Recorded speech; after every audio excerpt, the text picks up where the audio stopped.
Ang kwentong ito ay hango sa totoong buhay. Karanasan ito ni Torio.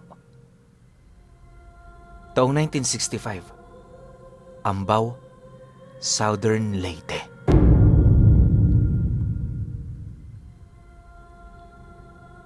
Tatlong taon na ang nakakaraan, magmula noong hindi na tinantanan si Torio ng mga nilalang na humahabol sa kanya. Sa loob ng mga taong yon, kung saan-saang parte na siya ng Leyte nakapunta. Maraming bundok na rin ang tinawid niya hanggang sa kalaunay marating niya ang lugar ng Ambao. Bagaman wala siyang kakilala sa mga lugar na nadadapuan niya, masaya naman siya kahit papaano sa kadahilan ng maraming tao pa rin ang may mabubuting puso na nagpapatuloy sa kanya. Pero kahit ganoon ang pakikitungo ng mga ito, hindi pa rin siya doon gaanong nakikipaglapit. Ang dahilan niya kasi, di naman siya magtatagal sa lugar, kaya darating at darating ang araw na tatalikuran niya rin ang mga ito. Ayaw din niyang magkaroon ng kargo de konsensya para sa mga taong yon, dahil lamang sa simpleng pagpapatuloy sa kanya.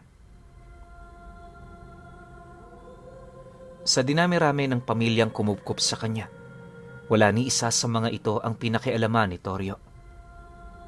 Nakakalungkot mang aminin pero sa mga sandaling iniiwan niya ang pamilyang yon, natitiyak na niya ang kamatayan ng mga ito. Hindi rin kasi biro ang mga nilalang na humahabol sa kanya. Kaya upang masigurong walang makakaalam ng istorya ni Torio, wala silang pinapaligtas sa mga taong naging kalapit nito, gaano man kaikli ang pamamalagi nito sa isang lugar. Dahil sa ganoong pananaw ng mga nilalang, lumipas ang mga taon na pag-isip-isip niyang mas mainam na wala na siyang idamay pa. Habang tumatagal kasi, mas lalo lang bumibigat ang mga pasanin niyang dinadala.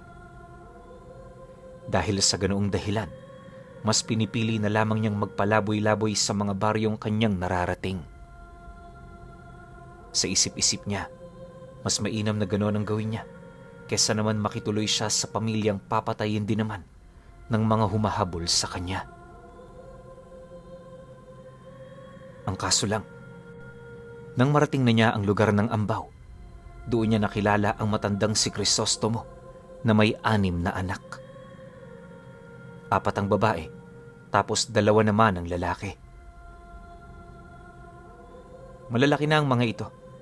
Yung 4 nga, may kanya-kanya ng pamilya. Pero nanatili pa rin silang buo, gawa ng sa pamamahay pa rin naman ni Crisostomo. Naninirahan ang anak niyang yon, kasama ang mga biyanan nito. Upang hindi naman sila gaanong magsiksikan, pinalakihan na lang nila ang bahay para magawa ng hiwa-hiwalay na kwarto ng kanyang mga anak. Likas na sa katawan ni Crisostomo ang pagiging mabuti, na kahit ipinagtapat na ni Torio sa kanya ang mangyayari sa kanila sa oras na umalis ito, hindi yun nakinig. Sa katunayan, ilang beses niya na yung tinanggihan pero paulit-ulit pa rin siya nitong nilalapitan. Tuwing umaga, kapag nasisipat siya nitong nagpapahinga sa gilid ng daan, nagkukusa na yung lumapit para makipag-usap. Kung ang ibang tao ay nilalayuan siya, ito naman si Crisostomo parang linta kung dumikit sa kanya. Isipin ninyo napakadungis ng itsura noon ni Torio pero di man lang ito nasisindak o nandidiri. Yung tipong kahit alam niyang may kaya yun sa buhay, likas na sa katawan nito ang pagiging mahirap. Dahil sa pagpupumilit naman ni Crisostomo, hindi naglaon na papayag na rin siya nito. Wala na rin naman kasi siyang magagawa dahil yung ilang beses nilang pag-uusap, sapat ng dahilan para kapitan niyo ng kanyang presensya. Alam ni Torio na kahit iwasan pa niya ito, mapapahamak at mapapahamak yon sa oras na umalis na siya sa baryo. Dahil sa ganoong rason, agad naman siyang pumayag na siya namang labis na ikinatuwa ni Crisostomo. Habang naglalakad sila patungo sa bahay nito, panay naman ang pakikipag-usap nito sa kanya ukol sa mga personal nitong dahilan kung bakit siya nito gustong-gustong madala sa kanilang tahanan. Ayon sa lalaking yan, nararamdaman niyang espesyal itong si Torio, kaya naniniwala siyang hindi lang yun bastang palaboy. Malakas ang kanyang kutob na sa likod ng dungis ng itsura nito may nagtatagong kamanghamanghang istorya. Isa pa sa mga dahilan ni Crisostomo, gusto niyang magkaroon ng barkadang makakainuman niya gabi-gabi. Wala na kasi siya noong naiimbita dahil yung mga dati niyang barkada may kanya-kanya na ring pinagkakaabalahan sa buhay. Nang marinig naman ni Torio ang sinabi nito, di naman niya maiwasang mapangiti habang sumasagot dito ng, "Dahil lang ba sa bisyo mo? Itinataya mong buhay ng iyong pamilya? Ay, huwag mo talaga akong sisisihin kung may mangyari sa inyong hindi maganda. Hindi kita tinatakot, Crisostomo. Nagsasabi lang ako ng totoo." "Huwag mo na kaming alalahanin. Sa mundo, walang kasiguraduhan ang buhay. Lahat ng to hiram lang.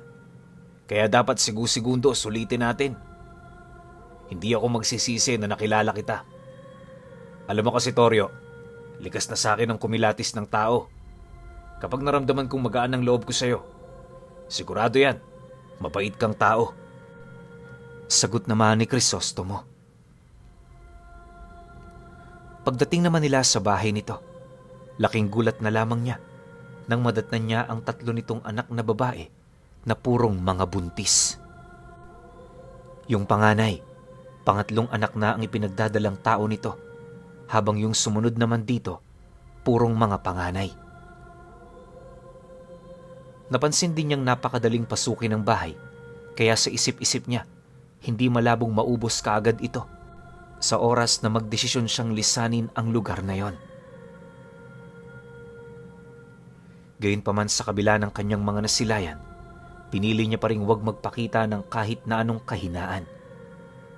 Hindi rin siya nang hinayang sa mga anak ni Crisostomo, gawa ng hindi naman niya tungkulin na protektahan ang mga ito. Sa pagsapit ng gabi noong mismong araw, nagsimula ang kanilang magandang pagsasama. Sa kakainom nila ng tuba noon, hindi na namalaya ni Torio ang mabilis na pagtakbo ng oras. Pagkaubos naman nila ng 3 timba ng tuba, doon na lamang niya napansin na maghahating gabi na pala. Si Crisostomo noon, lasing na kahit hindi na yun kinakausap, panay lang ito sa pagsasalita. Bilang respeto naman sa kanyang kainuman, tahimik lang namang nakinig itong si Torio hanggang sa kalaunay na sipat na niya ang 2 anak nitong lalaki na naglalakad papalapit sa kanya. Bago rin ito kunin ng kanilang ama, humingi muna yun ng tawad kay Torio dahil sa mga nasabi nito. Di naman niya ito pinansin. Sa halip tumangulang naman siya nang sa gayoy hindi na tumagalang kanilang pag-uusap. Makalipas pa ang ilang minuto, nang maipasok na si Crisostomo, doon na niya unti-unting pinag-isipan ang tungkol sa pagkatao nito. Sa kanilang pag-uusap kasi, nabanggit nito sa kanya kung gaano kalala ang dinadala nitong problema.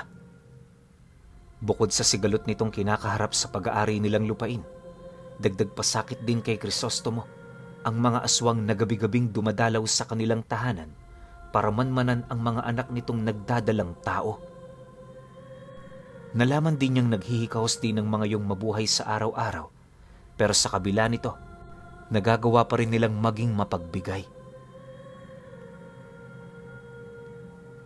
Matapos naman yung maalala ni Torio, bahagya naman siyang napatahimik nang makasilay siya ng mga aswang na lumilipad sa ibabaw ng bahay nila Crisostomo. Siyempre bilang bagong salta lang siya, hinayaan na muna niya ang mga ito. Bagaman wala silang naging komprontasyon, ramdam niya ang respeto sa kanya ng mga nilalang na yan, Kaya sa halip na pakialaman pa ang mga pagpaparamdam nito sa kanila, minabuti naman niyang manahimik na muna. Lumipas pa ang mga araw. Nagpatuloy ang masaya nilang pagsasama. Dahil sa nasa poder siya noon ng kanyang kaibigan, pinili niyang pakisamahan ito sa lahat ng bagay. Inakala niya kasing may masamang pag-uugali din itong si Crisostomo, pero sa loob ng isang buwan, napansin niyang ang pamamahay nito punong-puno ng pag-ibig. Ni minsan, hindi niya nasaksihan na mag-away ang mag-asawa na siya namang sinusunod ng mga anak nito. Kahit wala silang makain noon, talaga namang gumagawa sila ng paraan upang maiwasan ang anumang uri ng pagtatalo. Ang mas ikinatuwa niya pa noon ay nung masaksihan niya kung gaano katibay ang pananampalataya ng mga ito. Dahil sa mga ganung rason, hindi na niya namalayan pang tinutulungan na pala niya ang pamilya ni Crisostomo.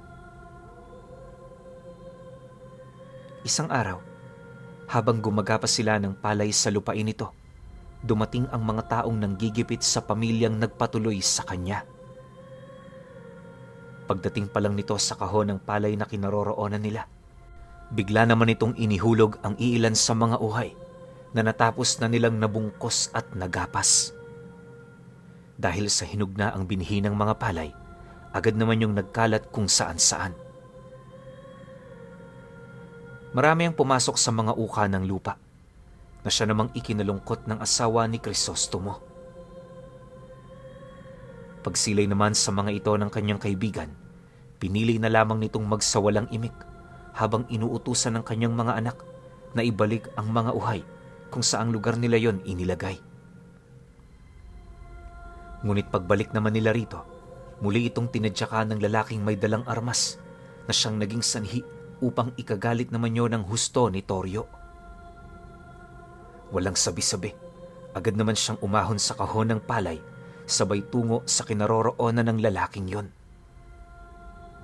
Nang masipat naman ni Crisostomo ang kanyang ginawa, agad naman yung humawak sa kanyang paa habang mangiyak-ngiyak na nagmamakaawa na wag na niyang ituloy ang kanyang binabalak. Dagdag pa nito na makapangyarihan ng pamilya ng taong yon, kaya wala silang kakayahang banggain ito. Nabanggit din noon ni Crisostomo, may mga kasamahan yun sa lugar, kaya kung sakaling gugulpihin niya ito, hindi malabong mamatay siya sa lugar na yon. Ngunit, nang marinig naman niya ang sinabi nito, di naman niya maiwasang mapangisi habang sumasagot doon ng, "Huwag kang mag-alala, Crisostomo. Kahit gaano pa karami ang mga yan, kayang-kaya ko silang pagsabay-sabayin. Mahalaga kayo sa akin, kaya hindi ako makakapayag na ginaganito kayo ng mga taong walang kwenta. Mayaman, malawak ang impluwensya, pero wala namang mga pakinabang." Pagkalahad naman ni Torio ng mga katagang yon, agad naman nilang narinig na sumigaw ang lalaki sabay hugot ng armas nito.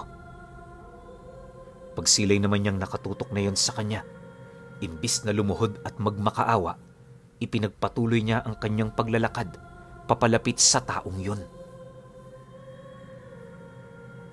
Makalipas pa ang ilang minuto, nang medyo malapit na siya sa kinaroroonan nito, bigla namang pumutok ang baril na siyang naging sanhi upang tumama ang bala nito sa parte ng kanyang dibdib kung saan naroroon ng kanyang puso. Kitang-kita ni Crisostomo kung papaano bumao ng balang yon, kaya ang buong akala niya katapusan na noon ng kaibigan niya. Ang kaso lang, ilang segundo na ang lumipas, hindi niya pa rin ito nakikitang bumabagsak. Nakatayo lang yon habang pinagmamasdan ang dugo nitong umaagos sa kanyang katawan. Sa muling pagbaling naman ito ng paningin sa kinaroroonan ng lalaki, hindi na yon nagdalawang isip pang tumakbo, at nung mahawakan na niya ang leeg nito, sapilitan niya yung iniangat sa lupa.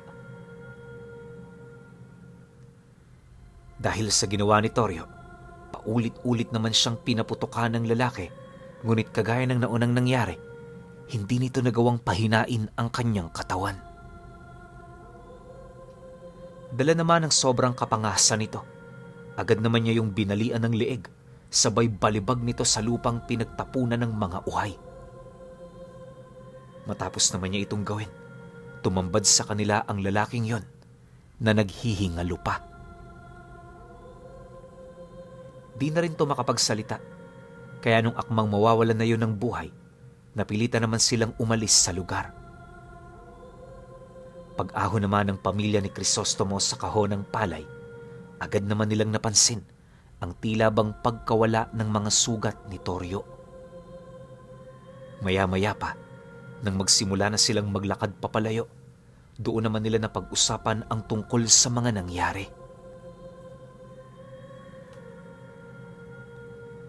Ayon kay Toryo, wala silang dapat na ipag-alala dahil yung taong pinatay niya, hinding-hindi na yon makikita. Mabubulok ito sa palayan nang walang sino man ang makakapansin dito. Dagdag pa nito na, dahil sa pinatay na niya ang taong yon, kinakailangan na niyang isunod ang mga kamag-anak nitong naghahari-harian sa nasabing lugar. Nang marinig naman ni Crisostomo ang sinabi ng kaibigan niya, wala naman siyang ibang nagawa kundi ang sumang-ayon. Sa isip-isip niya kasi, wala siyang karapatang pigilan nito dahil na rin sa lakas na tinatangan nitong abilidad. Nakumpirma rin niyang isa itong antingero dahil na rin sa mga mutya at agimat nitong nakakapit sa kanyang katawan. Matapos naman niya itong maunawaan, hindi naman niya maiwasang ipanalangin ang kaligtasan ni Toryo habang nananatili yon sa kanilang baryo. Alam niya kasing di matatahimik ang pamilya ng taong pinatay nito dahil sayo ng tipo ng pamilya na nakikipag-ubusan ng lahi sa mga kalaban nila. Nang marinig naman ni Toryo ang tungkol dito, taas noon itong inabisuhan ng pamilya ni Crisostomo na wala silang dapat na ipag-alala. Nangako rin yun sa kanila, hinding-hindi ito aalis ng baryo nang hindi nasisigurong ligtas na ang kanilang pamilya. Mariin din itong inilahad, hindi aabutan ng 3 buwan ng pamilyang yon nang hindi nawawalan ng mga mahal sa buhay.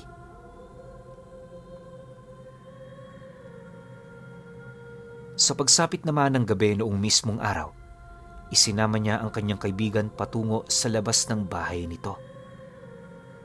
Kagaya nung una siya roong pumunta, niyaya niya yung uminom ng tuba sa paniniwalang lalakas ang loob nito. Inihahanda kasi yun ni Toryo sa mga plano niyang malapit ng maganap.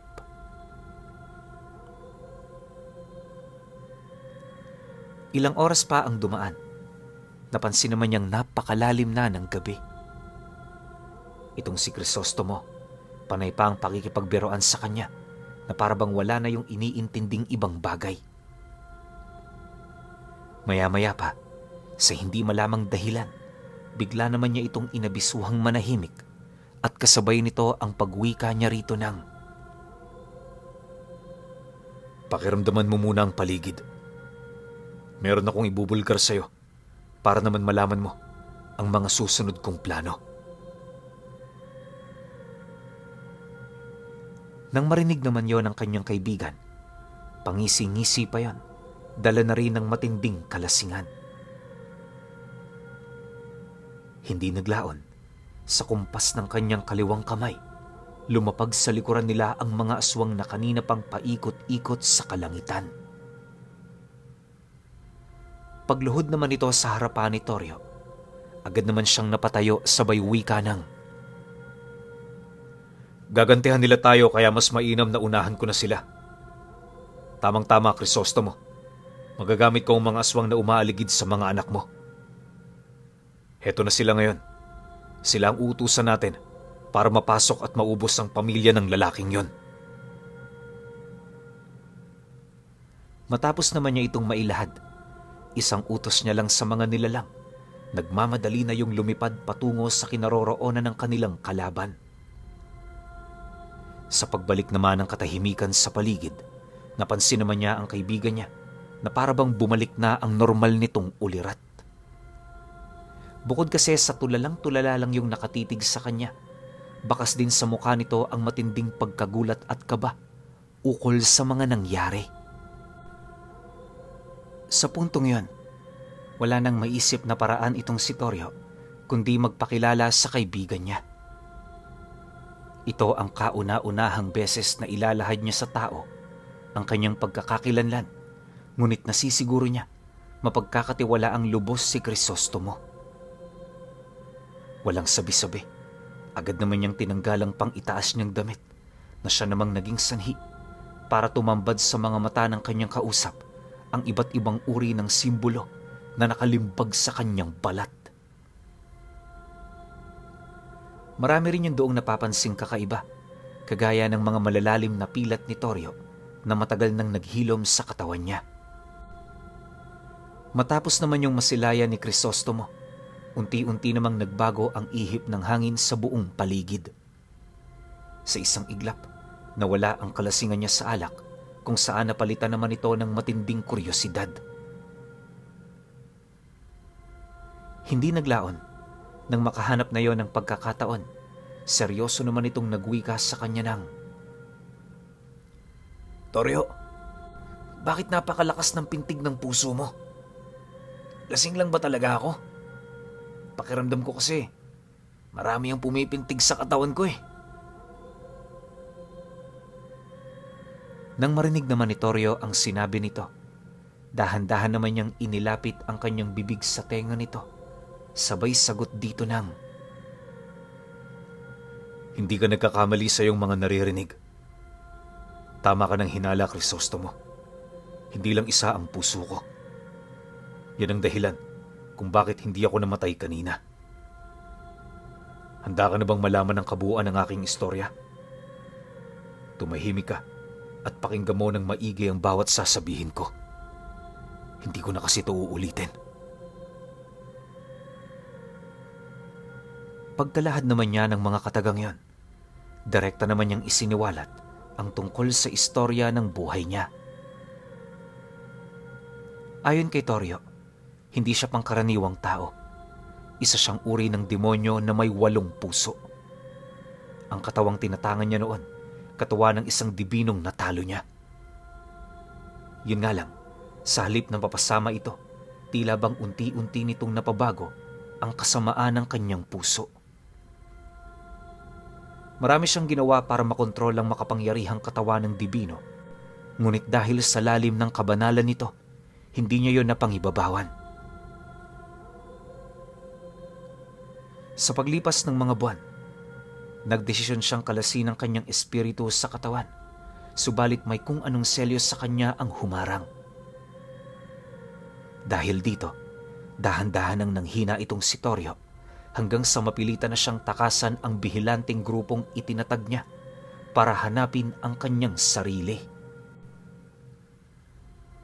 Dahil sa ginawa niyang yon, naglaho ang kapangyarihan ng samahan nila. Marami ang nagtaka sa biglaan niyang pagkawala dahil wala ni isa sa mga ito ang nakapagpatunay kung saan sila pumunta. Ngunit lingid sa kaalaman ng karamihan, hindi nabuwag ang kanilang samahan. Kaya nawala ang kanilang grupo ay dahil nung lumaya si Toryo sa kanilang kuta, sinundan na siya ng mga ito.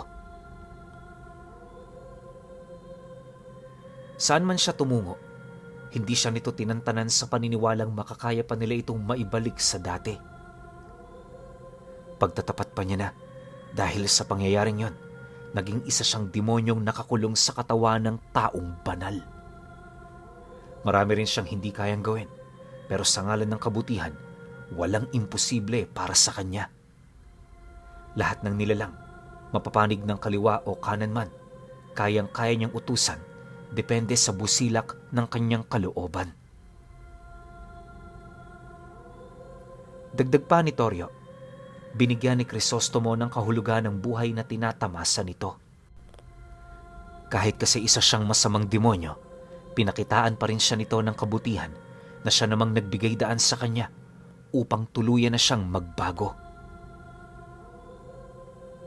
Kaya Crisostomo, maraming salamat sa iyo. Ikaw ang dahilan ng lahat ng to. Pinakita mo sa akin na hindi sumpa ang katawang tangan ko, bagkus ito ay isang biyayang nagmula sa taas. Demonyo man ang uring kinagisnan ko, naniniwala akong mapapatawad niya pa rin ako sa araw ng kanyang pagbabalik. Sa ngayon, itutuon ko sa mabubuting gawa ang mga natitirang oras ng aking buhay. Wika ni Toryo. Pagkalahad naman niya ng mga katagang yon, agad naman siyang umalis, bitbit ang isang punyal na ipinehiram sa kanya ng kaibigan niya. Dala naman ang kalasingan noon ni Crisostomo. Hindi na niya ito nasundan pa. Sa dami kasi ng nainom niyang alak, di na niya namalayan.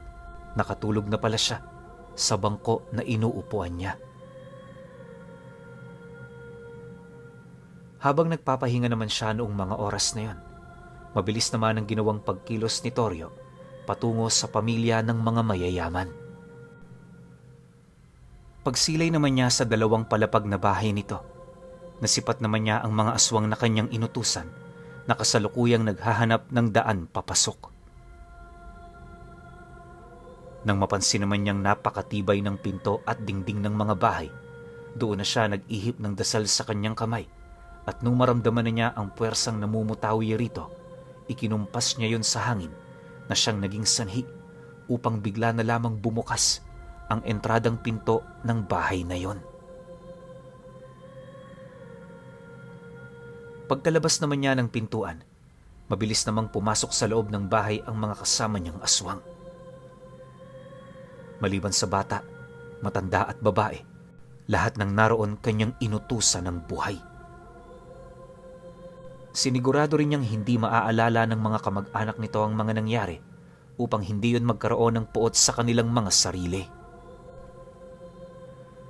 Habang dinadarag naman ng mga aswang papalabas ang mga kapatid ng kanyang pinatay sa palayan, napansin naman niyang may mga hawak-hawak pa yung armas.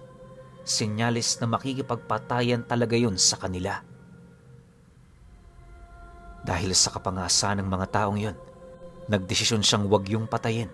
Sa halip ang ginawa niya, tinawag niya ang lahat ng nilalang na palaging nakabuntot sa kanya. Inaasahan niya na kasing nasa labas lang ng baryo ang mga ito, naghihintay ng hudyat na magmumula sa kanya. Pagsipol naman niya noon sa hangin, agad naman niyang napansin ang paglapag ng isang makapal na ulap. Inabot din ng ilang minuto ang pananatili nito sa gilid ng tahanang yon bago niya tuluyang makita ang 7 matatandang kaanib ng samahang itinayo niya. Nang masipat naman niya ang mga ito, dali-dali naman yung lumapit sabay wika sa kanya ng isang matanda ng, "Sa wakas, tinawag mo rin kami, Panginoong Toryo. Anong may paglilingkod namin sa inyo?"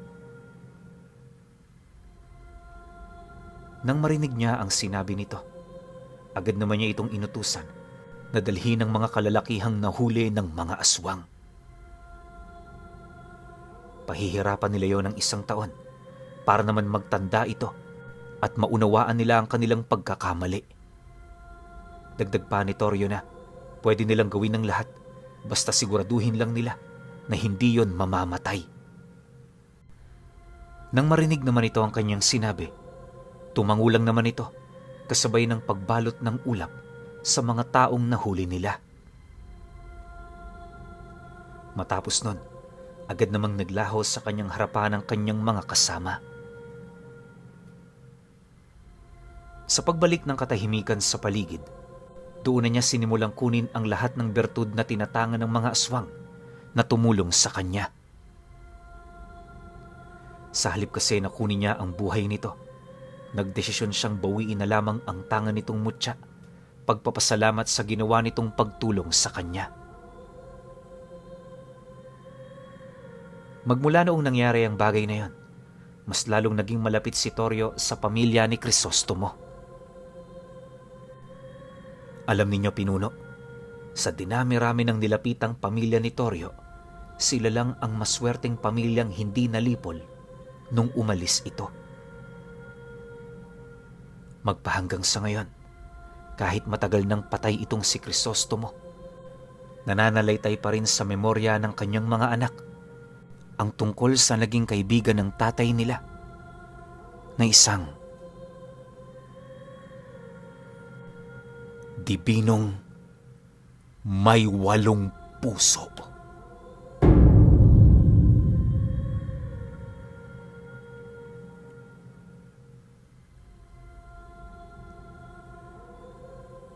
Okay. Opinyon ko sa kwento. Ganda nito kung naging series to. As in, sobrang ganda nito. Kakaiba to sa lahat ng kwento ko na kakaiba. Isipin ninyo, demonyo tinalo yung dibino.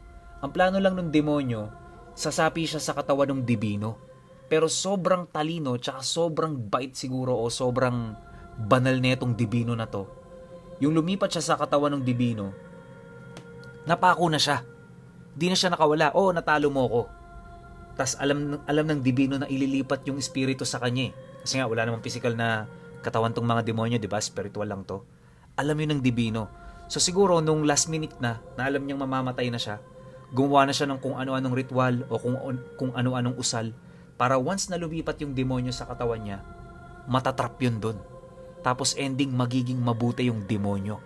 Sobrang galing nun. Ang angas na itong kwento na to. Gusto ko pa sana marinig yung banding nila ni Crisostomo tsaka ni Torio. Kaso isa lang yung sinend sa atin Siguro yun na yung pinaka-highlight, no? Kung paano nagsimula yung pagiging magkaibigan nila. Kasi kung tutuusin, walang makakatalo rito kay Torio.